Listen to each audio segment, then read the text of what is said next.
यही वो क्षण था जब भारत ने अपनी सीमाएं क्षितिज से भी आगे लिखनी शुरू की, एक नए अखंड भारत का उदय। सूरज की पहली किरण के साथ मगध की सीमा पर एक नया सवेरा हुआ। ये सुबह सूरज की नहीं बल्कि चंद्रगुप्त के उदय की थी। तैयारी पूरी थी। चाणक्य ने नंद का झंडा जला दिया। वो राख हवा में उड़ गई। ये इशारा था कि अब नंद वंश का नामो निशान मिटने वाला है। मगध की सीमाएं जो कभी अभेद थीं, अब ताश के पत्तों की तरह गिर रही थीं।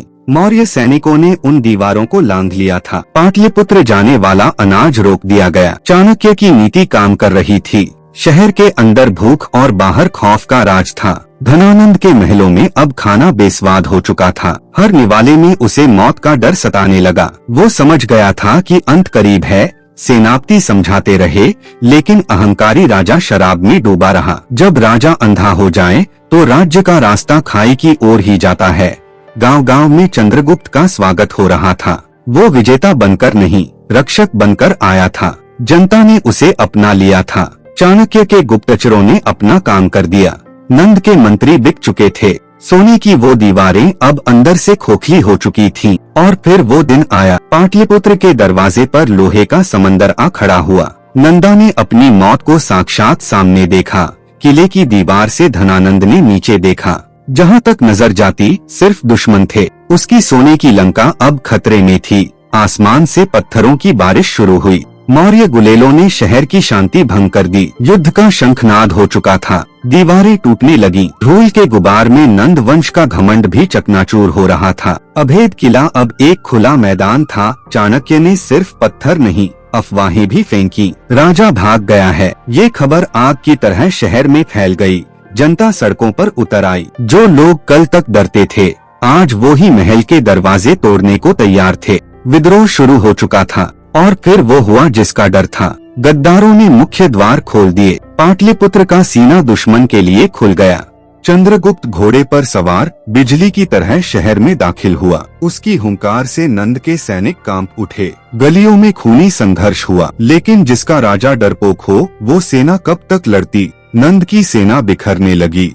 चंद्रगुप्त की तलवार रुकी नहीं। सेनापति भद्रसाल भी उसके सामने टिक नहीं सका। शौर्य के आगे संख्या मायने नहीं रखती। महल के अंदर धनानंद के हाथ से शराब का प्याला छूट गया।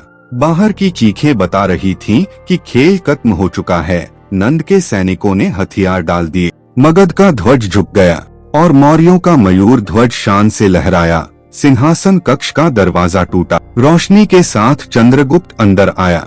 अंधेरे का अंत हो चुका था। विशाल सिंहासन पर बैठा धनानंद आज बहुत छोटा लग रहा था। सारा सोना, सारी दौलत आज उसे बचा नहीं सकी। चंद्रगुप्त की तलवार राजा के गले पर थी। एक इशारा और इतिहास बदल जाता। पर असली जीत मारना नहीं, हराना है। चाणक्य ने प्रवेश किया। खड़ाओं की आवाज गूंजी। उसने उस राजा को देखा जिसने कभी उसका अपमान किया था। धनानंद गिड़गिड़ाया, प्राणों की भीख मांगी।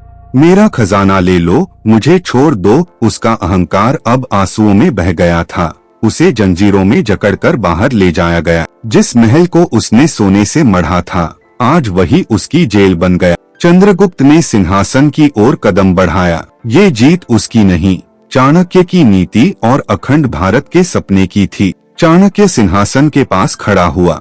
उसने एक गहरी सांस ली और अपने खुले बालों की ओर हाथ बढ़ाया। वर्षों पुरानी वो कसम पूरी हुई।